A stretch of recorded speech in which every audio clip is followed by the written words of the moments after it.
नमस्कार दोस्तों, आप एनजीओ मित्रा चैनल देख रहे हैं और इस चैनल में आपका ढेर सारा स्वागत है। जैसा हम सभी जानते हैं कि यूनियन बजट 2025 2025 पास हो गया है।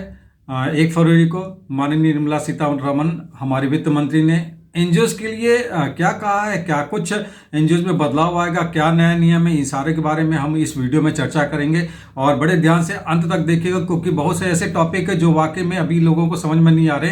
तो मैं ट्राई करूंगा कि इस वीडियो के जरिए उन टॉपिक्स को समझाने के लिए जिसमें लोग कंफ्यूज हो रहे हैं, और मैं एक एक पॉइंट लेके चलता हूँ क्या क्या बदलाव हुए हैं या क्या क्या नए नियम आए हैं एनजीओज के लिए, और कहाँ पे आपको इन्होंने किस सोशल सेक्टर में इन्होंने बजट बढ़ाया है। ये सारी चीज़ें इसी वीडियो के में आपको मालूम चलेगी। तो वीडियो के अंत तक बने रहिएगा, काफ़ी अच्छी रोचक जानकारियाँ मिलेंगी। और अगर अच्छा लगता है आपको वीडियो में जो जानकारी आपको मिलती है तो निश्चित रूप से इस चैनल को सब्सक्राइब कर लीजिएगा, लाइक कीजिएगा, शेयर भी कर लीजिएगा, बेल आइकन दबा दीजिएगा ताकि जो भी अपडेट हो आप तक तुरंत पहुँचे। चलिए हम लोग वीडियो की शुरुआत करते हैं।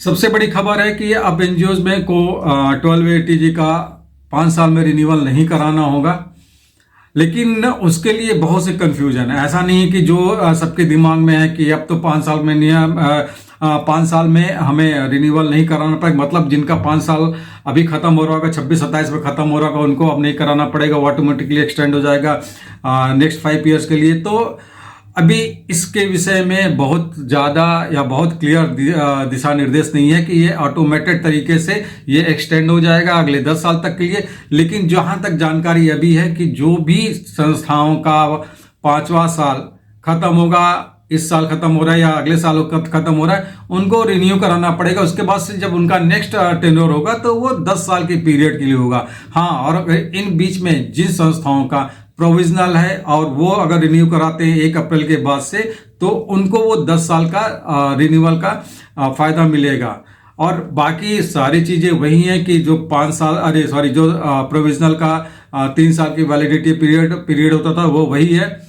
एक कंडीशन और है, इसमें भी ये देखना होगा कि जिन संस्थाओं का 5 करोड़ रुपए का 2 वित्तीय वर्ष में टर्नओवर होगा उसी पे ये एप्लीकेबल होगा जो नेक्स्ट 10 ईयर्स के वाला मैटर है। अदरवाइज अगर आपका उससे ज्यादा है तो आपको उसी पैटर्न पर चलना पड़ेगा जो प्रीवियस जो भी रूल्स रेगुलेशन आपके इनकम टैक्स के 1280G के लिए थे। तो अब ये विषय आता है कि कंप्लायंसेस वही सारे रहेंगे, लेकिन फायदा क्या हुआ कि अब एनजीओज के कि अब इनको ज्यादा परेशानी नहीं होगी और उनके 10 साल तक के लिए रिन्यूअल हो जाएंगे। जो अब रिन्यू कराएंगे तो काफी राहत मिल जाएगी और जो भागदौड़ होती है इनकम टैक्स डिपार्टमेंट की उससे बच जाएंगे। तो इसका काफी ज्यादा फायदा एनजीओज को होना है। इसके साथ ही कुछ और भी चीजें इन लोगों ने कही है कि हाँ, एक चीज और मैं बताना चाहूंगा कि इसके लिए अगर आप लोगों को बहुत कंफ्यूजन है या बहुत क्लियर अगर इसका आइडिया नहीं मिल पा रहा तो थोड़ा सा और वेट कर लीजिए। इसके विषय में भी आपको सीबीडीटी के द्वारा आपको नए दिशा निर्देश मिल जाएंगे। उस बेस से फिर आप अपने ऑर्गेनाइजेशन का आप रजिस्ट्रेशन के सिस्टम को आप समझ सकते हैं कि आपको इससे क्या फायदा और कब फायदा मिलने वाला है। दूसरा जो बदलाव हुआ है स्पेसिफाइड वायलेशन का, मतलब जो पहले छोटे मोटे भी जो वायलेशन हुए करते थे उसकी वजह से सोसाइटी ट्रस्ट या सेक्शन 8 कंपनी का में उनको रजिस्ट्रेशन रद्द कर दिया जाता था या कैंसिल कर दी जाती थी या ब्लैक लिस्टेड कर दी जाती थी। तो अब वो छोटी मोटी वायलेशन को अब ये अवॉइड करेंगे, उससे कई एक संस्थाओं को बड़ा फायदा मिलेगा जो छोटी छोटी गलतियों की वजह से या फिर ना जानकारी होने की वजह से उनको प्रॉब्लम झेलनी पड़ जाती थी और पता चला कि उनके ऑर्गेनाइजेशन ब्लैक लिस्ट हो गई। तो इससे उनको बहुत अच्छे से फायदा मिलने वाला है। तो ये एक काफी राहत भरा कदम है सरकार का उन संस्थाओं के लिए जो अभी छोटी हैं, जिनके बहुत प्रॉपर सिस्टम नहीं है। तो कभी किसी कंप्लायंस को में उनको प्रॉब्लम आ गई या टाइमली नहीं किया या ठीक से इंफॉर्मेशन नहीं दी तो उसमें उनको ये चीज फेस नहीं करनी पड़ेगी कि उनकी ऑर्गेनाइजेशन को ब्लैक लिस्ट कर दिया जाएगा। तो इसका एक बड़ा जबरदस्त फायदा उन संस्थाओं को मिलने वाला है जिनके अभी बहुत प्रॉपर तरीके से वो चीजों को नहीं समझ पा रहे या फाइलिंग नहीं हो पा रही है। फिर फायदा आपको मिलने वाला है, इन लोगों ने एक चीज को और क्लियर किया, सबस्टेंशियल कंट्रीब्यूटर की। सबस्टेंशियल कंट्रीब्यूटर का मतलब जैसे आजकल आप बहुत सुनते होंगे कि बहुत ढेर सारा पैसा ले आओ ऑर्गेनाइजेशन में और फिर ब्लैक को व्हाइट करा लो, ऐसा वैसा। तो ये वे बहुत बड़े जो भी आपको डोनेशन देता है वो सबस्टेंशियल कंट्रीब्यूटर में आएगा। तो उसमें सरकार की निगाह रहेगी और उसके बाद से जो भी छोटे मोटे डोनर्स होते हैं जिनके लिए भी ये चीज़ें एप्लीकेबल हुआ करती थी कि जो भी डोनेशन हुआ तो उसकी अच्छे से जांच हो, तो वो सब थोड़े से एग्जेम्प्टेड होंगे। लेकिन जो बड़े डोनेशन देगा तो वो सब्सटेंशियल कंट्रीब्यूटर में आएगा और वो उस जांच के दायरे में आएगा। इसलिए क्योंकि ऑर्गेनाइजेशन में या एनजीओ के बेस पे आजकल काफ़ी जो हेरा फेरी हो रही उस पर रोकथाम करने के लिए सरकार ने ये कदम उठाया है। तो इससे भी ऑर्गेनाइजेशन को कोई नुकसान नहीं होने वाला है, ऑर्गेनाइजेशन को बल्कि फ़ायदा ही मिलने वाला है। क्योंकि अब कोई भी छोटा भी डोनर आपको दे सकता बड़े आराम से, उनको कोई लीगल फॉर्मेलिटीज फेस ज़्यादा नहीं करनी पड़ेगी, नहीं करनी पड़ेगी।